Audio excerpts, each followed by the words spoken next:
तो hello friend, good morning. कैसे आप लोग? होप आप सब बढ़िया होंगे और आपकी तैयारी भी बहुत अच्छी चल रही होगी। ये मैं आपसे उम्मीदें करता हूँ कि आपने जो भी लास्ट क्लास में लिखा होगा वो सारा आपने याद भी कर लिया होगा, सिर्फ लिखा नहीं होगा। और आपने सिर्फ वीडियो को देखा नहीं होगा, वीडियो के नोट्स आपने बनाए होंगे। जब नोट्स बनाए होंगे तो तभी आपको वो याद हुए होंगे, है ना। देखो, चीज़ों को उतारना पड़ेगा ही पड़ेगा, कॉपी में लिखने ही लिखना पड़ेगा। जब तक कॉपी पेन नहीं खपाओगे, हाथ नहीं घिसाओगे, तब तक चीज़ें नहीं होगी याद, है ना। ये चीज़ें करनी पड़ती, सब करते हैं, आप हम सब लोग करते हैं। बिना पढ़े किसी को नहीं आता, है ना। जिनकी नौकरी लग गई है उनको भी बिना पढ़े नहीं लगी उनकी नौकरी, है ना। ये समझो बातों को। तो मेरे दोस्त, आज की क्लास हम शुरू करते हैं। पॉलिटी हमारा कंटिन्यू चल रहा था। पॉलिटी में लास्ट क्लास में तुमको संसदीय समितियां बताई होगी कि संसदीय समिति बनती कैसे। ईओ के पेपर में भी और आरओ के पेपर में भी वहां से क्वेश्चन बना था। उम्मीद करता हूँ आप समझे होंगे, सीखे होंगे। आज हम अपने पॉलिटी वाले सिलेबस में थोड़ा और आगे बढ़ते हैं और आज हम पढ़ने जा रहे हैं, वो पढ़ेंगे हम सुप्रीम कोर्ट। आज हम जो पढ़ने जा रहे हैं मेरे दोस्त, वो हम आज जानकारी लेंगे सुप्रीम कोर्ट के बारे में। क्या सुप्रीम कोर्ट है, कैसा सुप्रीम कोर्ट वर्क करता है, इन सभी चीज़ों के बारे में आज हम जानकारी लेने वाले हैं। तो प्लीज़ आप लोग साथ में नोट डाउन करिएगा चीज़ों को और साथ में पढ़ भी लीजिएगा। थोड़ा सा मैं चेक करके आता हूँ कि आपको साफ साफ क्लियर दिख रहा है या नहीं। ठीक है, थोड़ा सा कैमरे की सेटिंग चेंज हुई थी तो उम्मीद करता हूँ कि साफ तो दिख पा रहा होगा आपको, ऐसे मुझे लगता है। बाकी लेट्स सी, है ना। अगर ख़राब प्रिंट होगा तो मुझे कमेंट करके बता देना, कैमरे की सेटिंग को मैं चेंज कर लूँगा। दोस्त, सुप्रीम कोर्ट को पढ़ेंगे। क्या है सुप्रीम कोर्ट, सुप्रीम कोर्ट का स्ट्रक्चर कैसा है, सुप्रीम कोर्ट वर्क कैसे करता है, इन सभी चीज़ों के बारे में हम आज जानकारी हासिल करने वाले हैं। तो चलिए शुरू करते हैं आज की क्लास और कैसी जानकारी होगी वो देखते हैं। सुप्रीम कोर्ट एक संवैधानिक बॉडी है। संवैधानिक बॉडी है तो सुप्रीम कोर्ट का वर्णन जो किया गया है वो भाग 5 में किया गया है सुप्रीम कोर्ट के बारे में। और सुप्रीम कोर्ट जो आता है वो भाग 5 के अंदर अनुच्छेद में भी आता होगा। तो सुप्रीम कोर्ट कौन सा अनुच्छेद में आता है मेरे दोस्त? तो अनुच्छेद में आता है 124 में। इतनी सी बात आप सब लोगों को पहले से भी पता थी। आपको क्या बातें पता नहीं होगी, उन चीज़ों के बारे में जरूर हम जानकारी करेंगे। और जो चीज़ आपको पहले से पता होगी, आपका रिवीजन हो जाएगा। जैसे बहुत सारे बच्चे बोलते हैं कि हमने तो भाई तैयारी करी है, आपकी वीडियो से रिवीजन हो जाता है। और जो बच्चे नए हैं उनको तो प्रॉपर डाटा मिल जाता होगा भाई, है ना। ठीक है, 124 अनुच्छेद में। इसके बाद हमको इसमें याद करना है, अगर कभी क्वेश्चन आएगा भारत के सुप्रीम कोर्ट का स्ट्रक्चर कैसा है, ठीक है, इसकी संरचना कैसी है। अभी कभी ऐसा क्वेश्चन आ गया भारत के सुप्रीम कोर्ट की संरचना कैसी है भाई, तो आप इस संरचना वाले क्वेश्चन का जो जवाब देने वाले हो, तो आप इसका जवाब कैसे देने वाले हो? तो आप बोलोगे इसका जो आंसर होगा वो होगा संक्वाकार।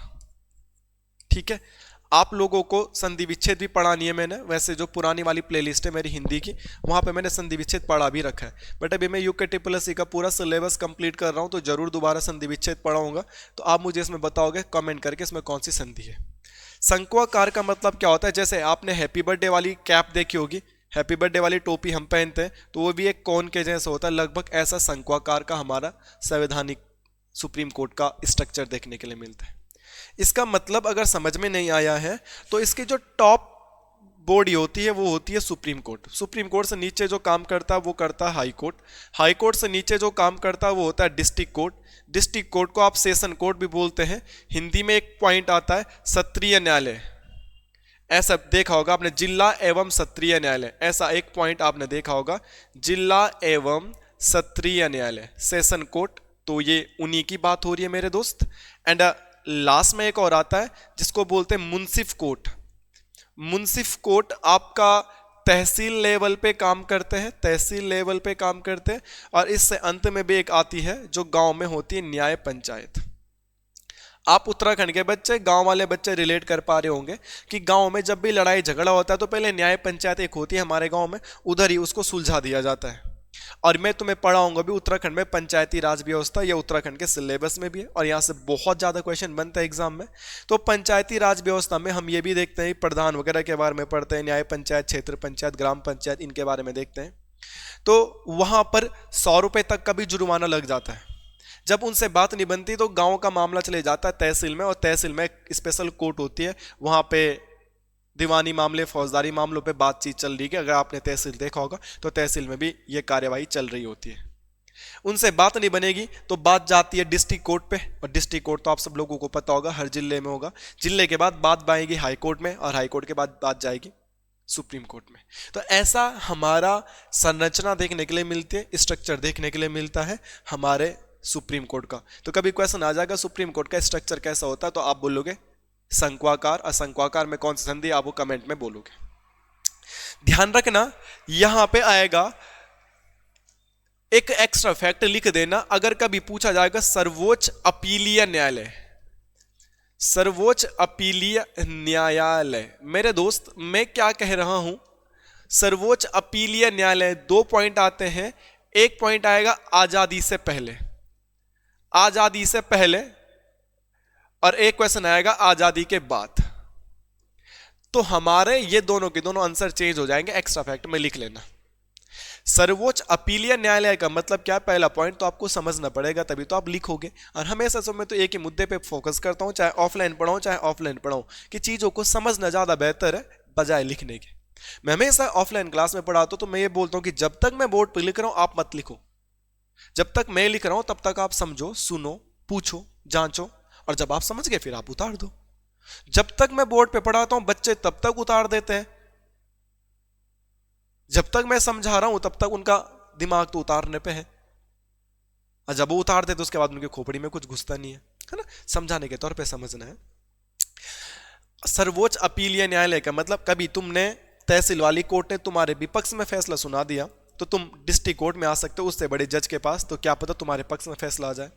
डिस्ट्रिक्ट कोर्ट से तुम अगर सहमत नहीं हो तो तुम हाई कोर्ट जा सकते हैं, हाई कोर्ट से आप सहमत नहीं तो आप सुप्रीम कोर्ट भी जा सकते हैं। इन केस अगर आप सुप्रीम कोर्ट के फैसले से भी सहमत नहीं तो फिर आप कहां जाएंगे, आपके पास कोई मुद्दा नहीं है, आपके पास कोई ऑप्शन नहीं है। तो भारत में वर्तमान में, या भारत में आजादी के बाद, या भारत में वर्तमान में सर्वोच्च अपीलीय न्यायालय क्या है, सुप्रीम कोर्ट है। सुप्रीम कोर्ट से बड़ा कुछ भी नहीं है भारत में, सुप्रीम कोर्ट माननीय कोर्ट से बड़ा कुछ नहीं है, यही सबसे सर्वोच्च अपीलीय न्यायालय है। आप डिस्ट्रिक्ट कोर्ट, हाई कोर्ट पहुंचते पहुंचते सुप्रीम कोर्ट पहुंच गए, सुप्रीम कोर्ट ने एक बार बोल दिया तो बोल दिया, उसके बाद आप कुछ अपील नहीं कर सकते, ये ध्यान में रखना। दूसरा, आजादी से पहले क्या था, आजादी से पहले भी सुप्रीम कोर्ट था जो अंग्रेजों ने बनाया था भारत में, जिसको फेडरल कोर्ट भी कहते थे। 1937 में भारत में फेडरल कोर्ट की स्थापना हुई थी, कहीं पर लिखना होगा तो नोट करके लिख दो, फेडरल कोर्ट 1937 1935 के एक्ट के तहत बना था। बट फेडरल कोर्ट भी आपके खिलाफ अगर फैसला दे देता था ना, तो आपके पास एक और पावर होती थी, आप उस कोर्ट के, उस सुप्रीम कोर्ट के भी ऊपर जा सकते थे, जिसको बोलते थे Privi council. And Privi council that time कहां बैठती थी, लंदन में। तो आप लंदन से भी अपने पक्ष में फैसला लेके आ सकते थे। तो ध्यान रखना, आजादी से पहले हमारे देश में सर्वोच्च अपीलीय न्यायालय का नाम क्या था, तो वो था प्रीवी काउंसिल। हमारे देश में आजादी से पहले सर्वोच्च अपीलीय न्यायालय का नाम था प्रीवी काउंसिल, जबकि हमारे देश में वर्तमान में सर्वोच्च अपीलीय न्यायालय सुप्रीम कोर्ट। अगर सुप्रीम कोर्ट ने एक बार बोल दिया तो हम सुप्रीम कोर्ट के बाद दोबारा किसी दूसरे कोर्ट में नहीं जा सकते कि चीजें कैसी होंगी, क्या होगी। इससे पहले हम जा सकते थे सुप्रीम कोर्ट से भी ऊपर, हम जा सकते थे प्रीवी काउंसिल के पास। इतनी सी बात पता चली होगी, बेसिक से आकार के बारे में पता चला और सर्वोच्च अपीलीय न्यायालय के बारे में पता चला, इतना आप सीख गए। आगे हम सुप्रीम कोर्ट को पढ़ेंगे तो सुप्रीम कोर्ट में जजों की संख्या देखने के लिए मिलती है। सुप्रीम कोर्ट में जजों की संख्या के संबंधित हम कुछ पॉइंट देखेंगे। मैं तुम्हें जो सुप्रीम कोर्ट के नोट प्रोवाइड करवा रहा हूं, इसमें हम पहले कुछ फैक्ट पढ़ेंगे कि होता क्या है, काम कैसे हो रहा है, चल कैसे रहा है, संरचना कैसी है, और उसके बाद हम सुप्रीम कोर्ट के आर्टिकल को लाइन से याद कर लेंगे। ऐसे ही पहले हम हाई कोर्ट के बारे में पढ़ेंगे, फिर हाई कोर्ट के आर्टिकल पढ़ लेंगे। डायरेक्ट आर्टिकल पढ़ा दूंगा तो समझाएगा कौन चीज है, इसलिए इसमें जजों की संख्या में 2 पॉइंट आएंगे। एक आएगा मूल संविधान। मूल संविधान मतलब आप सभी लोग समझदार हैं यार, आप हमसे भी ज्यादा समझदार हैं, बहुत सारे बच्चे हमसे भी ज्यादा सीनियर है, बहुत सारे बच्चे, ठीक है। तो इसलिए मैं दोस्त शब्द का ज्यादा प्रयोग करता हूं, बच्चा या ऐसा कुछ बोलता नहीं हूं, ठीक है। तो मूल संविधान में जो हमारे पास बात करी गई थी वो करी गई थी 7+1 की। 7+1 का मतलब क्या होगा कि सुप्रीम कोर्ट में 7 अदर जज होंगे जो सुप्रीम कोर्ट के जज तो हैं, बट एक उनका सीनियर होगा जो होगा चीफ जस्टिस ऑफ इंडिया। उन सभी जजों का भी एक सीनियर क्लास मॉनिटर है ना। हर टीम का एक कैप्टन होना जरूरी है, तो एक कैप्टन के तौर पे आप समझ सकते हैं कि भाई 7 जज और एक चीफ जस्टिस ऑफ इंडिया, एक उन 7 का भी टॉप लीडर होगा। तो मूल संविधान में यह व्यवस्था की गई थी। अगर हम वर्तमान की बात करें कि वर्तमान में क्या कंडीशंस हमारे देश के सुप्रीम कोर्ट में। तो वर्तमान में कंडीशन देखोगे तो ये 33+1 का कॉन्सेप्ट अभी चल रहा है। अभी हमारे देश में क्या कॉन्सेप्ट चल रहा है इन जजों के रिगार्डिंग में, तो वो चल रहा है 33+1 का कॉन्सेप्ट। मतलब 33 जज जो सुप्रीम कोर्ट के जज तो है, बट इन 33 का भी एक सीनियर है जिसको बोलते हैं चीफ जस्टिस ऑफ इंडिया। आपका दूसरा क्वेश्चन हो गया आज का, आपने कमेंट करके बताना कि भारत के चीफ जस्टिस ऑफ इंडिया वर्तमान में कौन है। ठीक है, मतलब सुप्रीम जो चीफ जस्टिस ऑफ इंडिया है वो कौन है, भी वो आपने कमेंट करके बताना है। उम्मीद है कि आप कमेंट करके बताओगे। ध्यान रखना एक चीज, मैं तुमको एक चीज बताता हूं दोस्त, आप किसी भी टीचर से ऑनलाइन पढ़ते हो ना, ऑफलाइन में तो चलो ठीक है, तो कोई भी टीचर का तुम्हें कमेंट करने के लिए कोई क्वेश्चन पूछ रहा है तो देखो फालतू क्वेश्चन तो नहीं पूछ रहा होगा, पहली बात, चाहे वो कोई भी टीचर है। दूसरी बात, अगर तुम्हें वो क्वेश्चन आता है और तुम ना भी कमेंट करोगे तो कोई दिक्कत नहीं है, कोई दिक्कत नहीं है, वो तुम्हें आता है।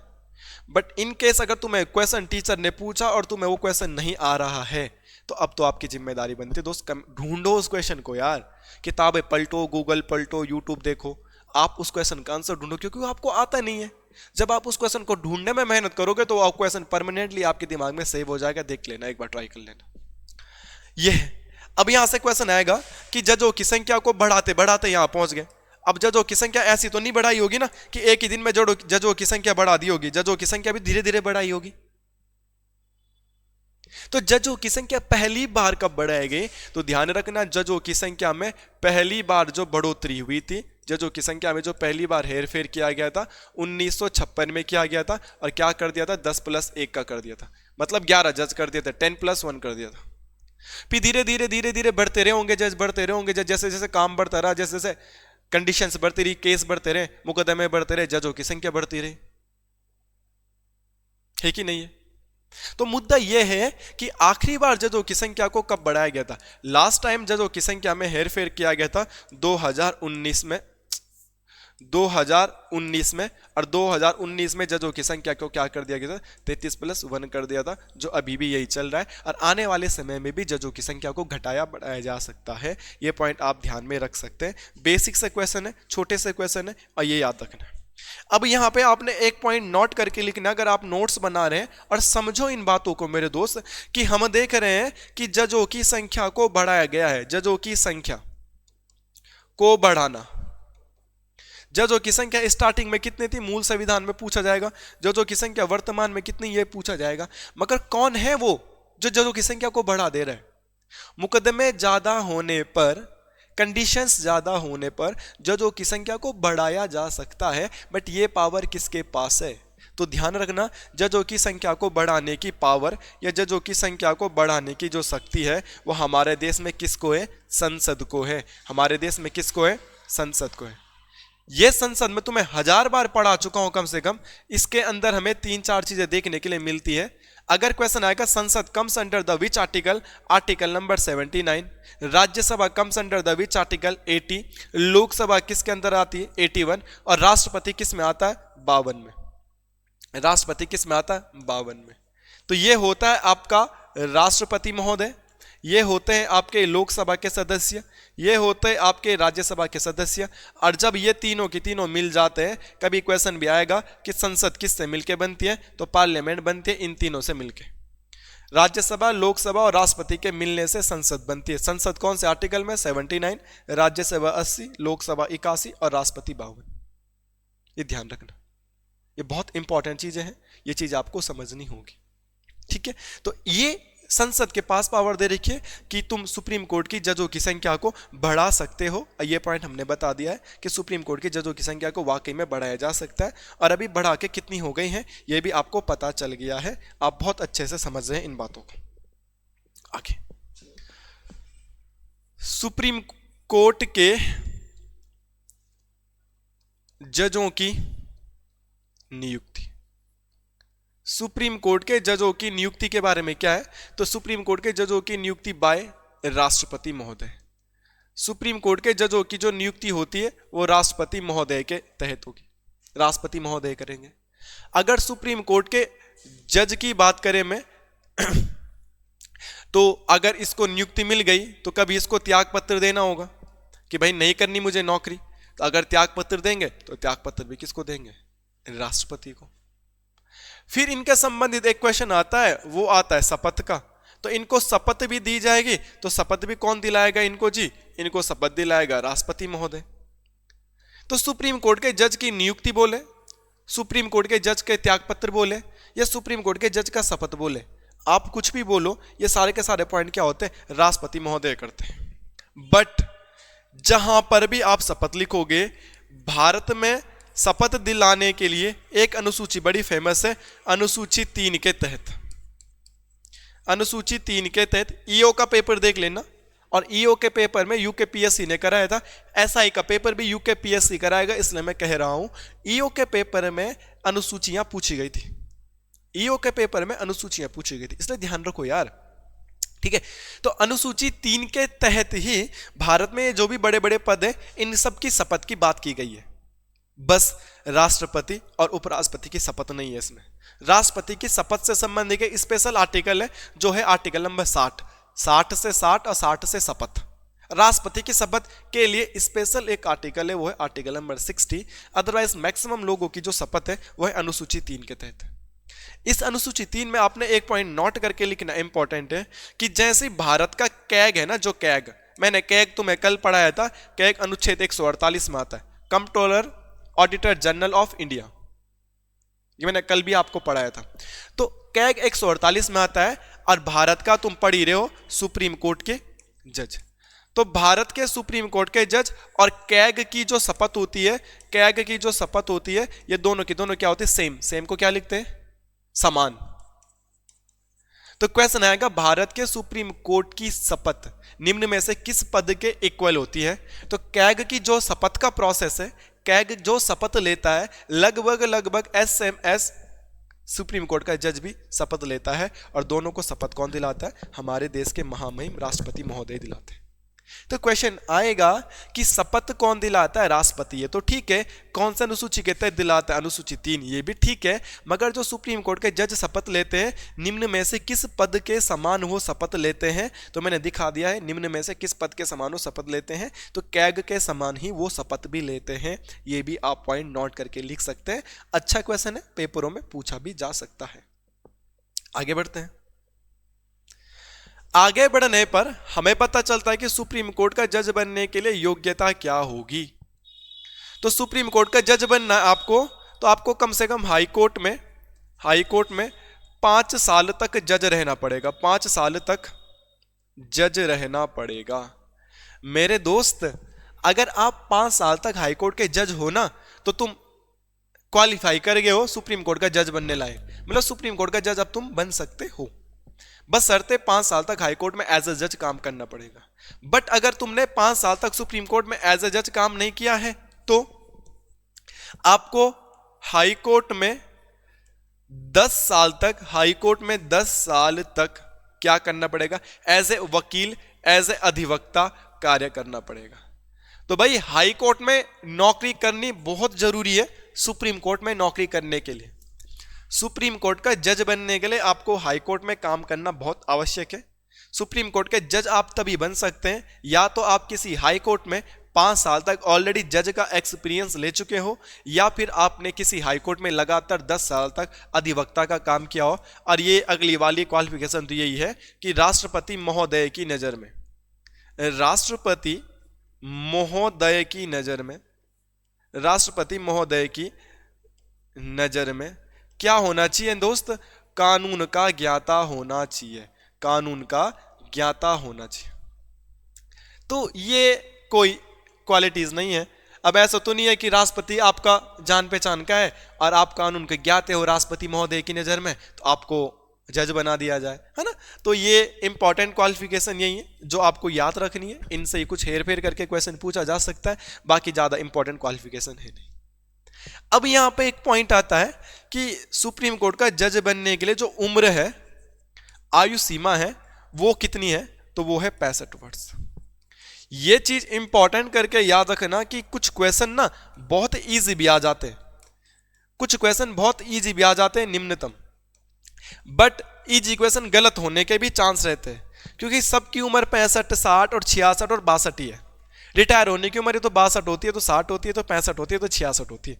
और अगर आपको अच्छे से याद नहीं है तो एग्जाम हॉल का प्रेशर ऐसा रहता है ना कि आदमी कंफ्यूज हो जाता है। भाई मैं कह रहा हूं, अगर कोई रैंडमली पूछना ना प्रधान बनने की न्यूनतम उम्र, विधायक बनने की न्यूनतम उम्र, मुख्यमंत्री बनने की न्यूनतम उम्र, राज्यपाल बनने की न्यूनतम उम्र, एमपी बनने की न्यूनतम उम्र, विधायक बनने की न्यूनतम उम्र, लोकसभा का सदस्य बनने की न्यूनतम उम्र, प्रधानमंत्री बनने की न्यूनतम उम्र और राष्ट्रपति बनने की न्यूनतम उम्र, आदमी कंफ्यूज हो जाता है। जबकि सबको पता है तो 25 होगा, तो 30 होगा, तो 35 होगा, इससे ज्यादा कुछ नहीं होगा, बट आदमी कंफ्यूज हो जाता है। ध्यान रखो। ऐसे ही सुप्रीम कोर्ट का जज 65 वर्ष बाद क्या ले लेगा? रिटायरमेंट ले लेगा। 65 वर्ष से ज्यादा सुप्रीम कोर्ट का जज आप रह नहीं सकते, ये मैक्सिमम है, ये मैक्सिमम उम्र है। अगर आपको 65 वर्ष हो गए, सुप्रीम कोर्ट के जज हो आप, और आपको 65 साल हो गए, तो आपको मेरे दोस्त रिटायरमेंट ले लेना पड़ेगा। बट सुप्रीम कोर्ट की न्यूनतम उम्र कितनी है? तो ध्यान रखना, यहां पे नोट करके लिख लेना, संविधान में सुप्रीम कोर्ट की न्यूनतम उम्र का मेंशन नहीं है। संविधान में सुप्रीम कोर्ट का जज बनने की कोई भी न्यूनतम उम्र का जिक्र नहीं किया गया है। सुप्रीम कोर्ट का न्यूनतम उम्र का जज बनने की कोई बात नहीं है, क्योंकि सुप्रीम कोर्ट का जज वही बनेगा जो इन क्वालिफिकेशन को कंप्लीट करेगा। इन क्वालिफिकेशन को कंप्लीट करने में उसके 50 साल हो जाते हैं। तो न्यूनतम उम्र नहीं है सुप्रीम कोर्ट के जज बनने के लिए, कोई भी न्यूनतम उम्र का क्राइटेरिया नहीं है। बट हाँ, मैक्सिमम क्राइटेरिया है, और मैक्सिमम क्राइटेरिया क्या है वो मैंने आपको बता दिया है। 65 साल से ज्यादा उम्र में आप सुप्रीम कोर्ट के जज नहीं बन सकते मेरे दोस्तों, ये भी आप ध्यान में रखिएगा। ठीक है, ये बात आपको सुप्रीम कोर्ट के जज के बारे में कुछ एक्स्ट्रा फैक्ट पता चले। आगे बढ़ते हैं। सुप्रीम कोर्ट का जज अगर एक बार बन गए आप, तो सुप्रीम कोर्ट के जज को हटाया जा सकता है? आप सुप्रीम कोर्ट के जज बन गए हैं, तो क्या आप परमानेंट सुप्रीम कोर्ट के जज बन गए हैं? क्या आप सुप्रीम कोर्ट के जज की कुर्सी से आपको हटाया जा सकता है? तो यस, सुप्रीम कोर्ट के जज बनने के बाद भी आपको हटाया जा सकता है। और क्वेश्चन आएगा, सुप्रीम कोर्ट के जज को उनकी कुर्सी से कितने तरीकों से हटाया जा सकता है? तो दो आते हैं। एक आता है असमर्थता। असमर्थता को अंग्रेजी में बोलेंगे इनकैपेसिटी। अंग्रेजी मुझे थोड़ा आती नहीं है। असमर्थता को बोलेंगे इनकैपेसिटी, कि तुम्हारे अंदर ही कैपेसिटी नहीं है और तुम फिर भी जज बन गए हो, तो तुम इस्तीफा दे सकते हो या तुमको हटाया जा सकता है कि नहीं, आपके अंदर कैपेसिटी अब नहीं है। और एक दूसरा आता है, इसके लिए बोला जाता है सिद्ध कदाचार। इसके लिए एक वर्ड यूज किया जाता है और वो किया जाता है सिद्ध कदाचार। और सिद्ध कदाचार को अंग्रेजी में बोलते प्रूव मिसबिहेवियर। Proved misbehaviour. अगर मिसबिहेवियर कोई जज कर रहा है, मिस इतने बड़े न्यायिक पद पर अगर आपको बैठा दिया जाएगा और आपके कुछ फैसले, कुछ गलत, कुछ कथन, कुछ गलत नजर आते हैं, तो आपको हटाया जा सकता है। तो यहां से क्वेश्चन आता है कि सुप्रीम कोर्ट के जज को क्या उनकी कुर्सी से हटाया जा सकता है? तो हम सिंपल सी बात बोलते हैं कि हाँ, सुप्रीम कोर्ट के जज को उनकी कुर्सी से हटाया जा सकता है। अब सुप्रीम कोर्ट के जज को उनकी कुर्सी से जब हटाया जाएगा, तो सुप्रीम कोर्ट के जज को उनकी कुर्सी से कितने तरीके से हटाया जा सकता है? तो दो तरीके से हटाया जाता है। प्रूव्ड मिसबिहेवियर एंड इनकैपेसिटी के तहत उनको हटाया जा सकता है। बट फिर मुद्दा आता है कि सुप्रीम कोर्ट के जज को हटाने की पावर किसके पास है? हटाया तो जा सकता है, बट पावर किसके पास है? नॉर्मली हम बोल देते राउंड फिगर में कि राष्ट्रपति हटाते हैं, बट राष्ट्रपति हटाएंगे जरूर, मगर संसद में यह बिल पास करना होगा किसी जज के खिलाफ। तो ध्यान रखना, इनको इनकी कुर्सी से हटाने के लिए, इनको इनकी कुर्सी से हटाने के लिए संसद में 2/3 विशेष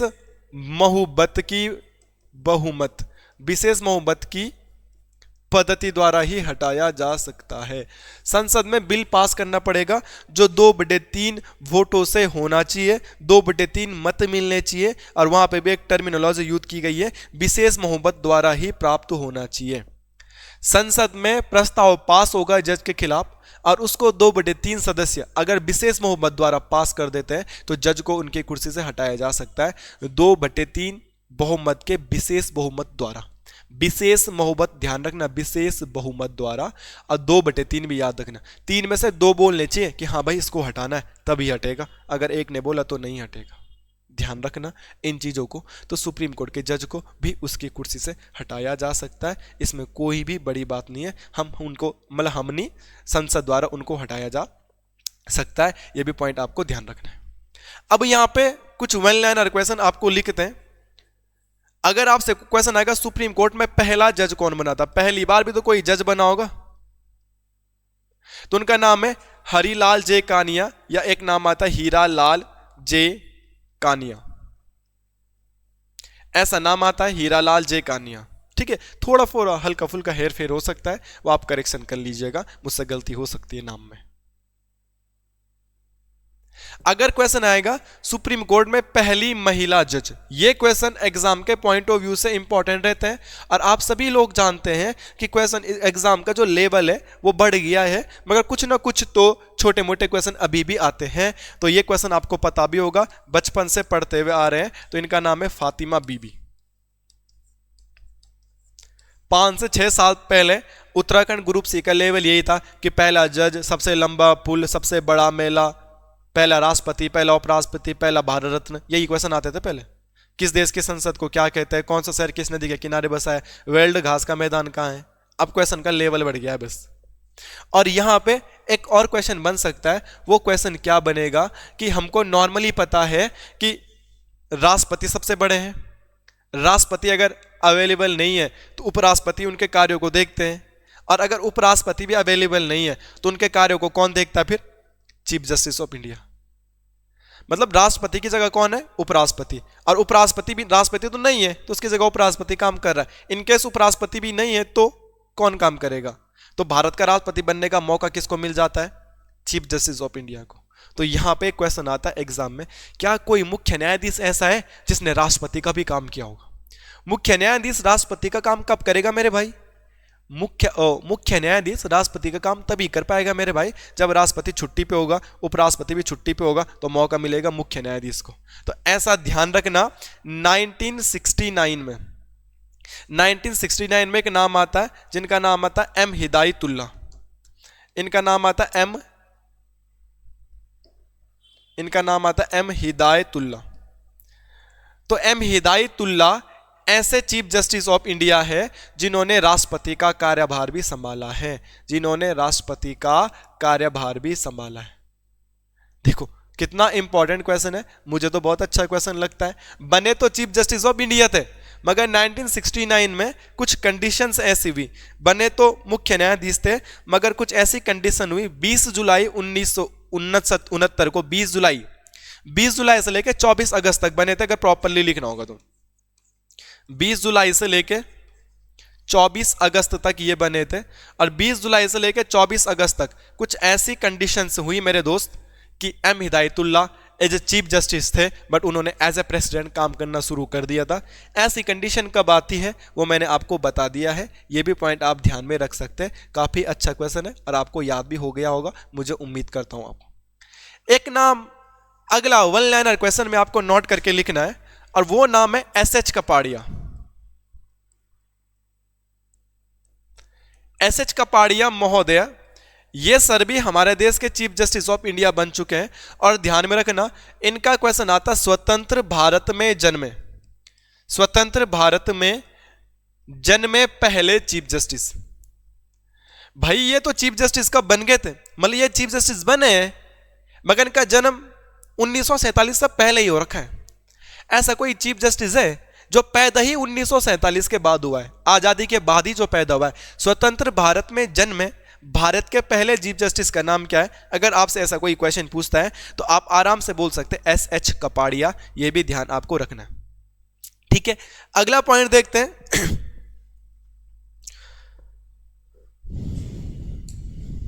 दो नाम मैं यहां पे लिखता हूं, यशवंत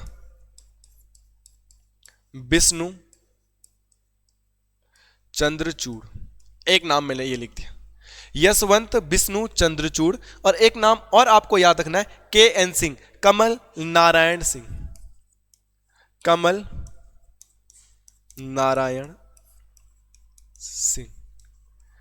मेरे दोस्तों, ये दो पर्सन है, ये भी भारत के चीफ जस्टिस ऑफ इंडिया रह चुके हैं। बट इनमें क्या क्वेश्चन है, अमूमन आप प्रैक्टिकली चीजों को समझोगे तो आप देख दोगे लगभग हर 1-1.5 साल में आपको करंट अफेयर पढ़ना पड़ता है कि भारत के नए चीफ जस्टिस ऑफ इंडिया बन गए, क्योंकि भारत का मुख्य न्यायाधीश के लिए क्राइटेरिया है कि 65 साल से बड़ा उम्र का बनेगा नहीं। और भारत के मुख्य न्यायाधीश बनने का मौका इन लोगों को कब मिलता है? 63 साल में, 64 साल में। तो ये लोग 1-1.5 साल तक ही मुख्य न्यायाधीश के पद पे रह सकते हैं और उसके बाद रिटायर हो जाते हैं।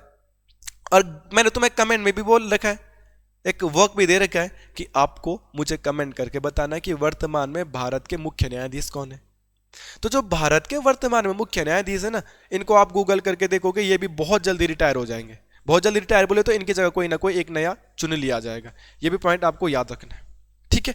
तो ऐसे ही पॉइंट आएंगे कि भारत में सबसे लंबा कार्यकाल, तो इनका मैक्सिमम कार्यकाल रहा है जो चीफ जस्टिस ऑफ इंडिया के पद पर रहे हैं, लगभग 7 साल और 4 महीने तक ये चीफ जस्टिस ऑफ इंडिया के पद पर बैठे रहे। अदरवाइज इतना ज्यादा मौका ही नहीं मिलता किसी को बैठने का। और अगर बोलेंगे सबसे कम समय तक भारत के चीफ जस्टिस ऑफ इंडिया के पद पर कौन बैठे रहे, तो कमल नारायण सिंह बैठे रहे 18 दिन तक ओनली। विराट कोहली का नंबर है ना 18 दिन। ये तो हमने सुप्रीम कोर्ट पढ़ना था, हमने सुप्रीम कोर्ट के बारे में जानकारी प्राप्त करनी थी, बट सुप्रीम कोर्ट के हमने मेनली आर्टिकल पढ़ने, आर्टिकल पे चर्चा करनी है कि कौन कौन से आर्टिकल में क्या क्या बातें कही गई हैं। बट मैंने सुप्रीम कोर्ट के आर्टिकल नहीं पढ़ाए आपको। मैंने सुप्रीम कोर्ट के आर्टिकल पढ़ाने से पहले आपको सुप्रीम कोर्ट का एक खाका बता दिया, भाई सुप्रीम कोर्ट से क्या क्वेश्चन आ सकते। आर्टिकल तो कोई रट देगा कि न्यायिक पुनर्वलोकन इस आर्टिकल में, सुप्रीम कोर्ट का स्थान इस आर्टिकल में, ये अलाना इस आर्टिकल में, वो भी मैं कराऊंगा तुम्हें, मेरे काम है कराना, मैं कराऊंगा। बट सुप्रीम कोर्ट के बारे में बेस निचोड़, सुप्रीम कोर्ट से क्या क्या क्वेश्चन बन सकते, वन लाइनर क्वेश्चन क्या क्या बन सकते, वो इंपॉर्टेंट है। तो आज की क्लास में हमने सुप्रीम कोर्ट के बारे में जो भी इंडिविजुअली फैक्ट थे, सुप्रीम कोर्ट के बारे में जो भी मुद्दे हमें पता होने चाहिए थे, वो सारे मुद्दों पे मैंने चर्चा करी है और वो सारे मुद्दे मैंने तुम्हें बता दिया है कि सुप्रीम कोर्ट कैसे कैसे वर्क करता है। सबसे बड़ा सुप्रीम कोर्ट है। आज़ादी से पहले सुप्रीम कोर्ट से भी बड़ा कुछ होता था जिसे बोलते थे प्रीवी काउंसिल, जो ब्रिटेन में, लंदन में बैठती थी, ठीक है।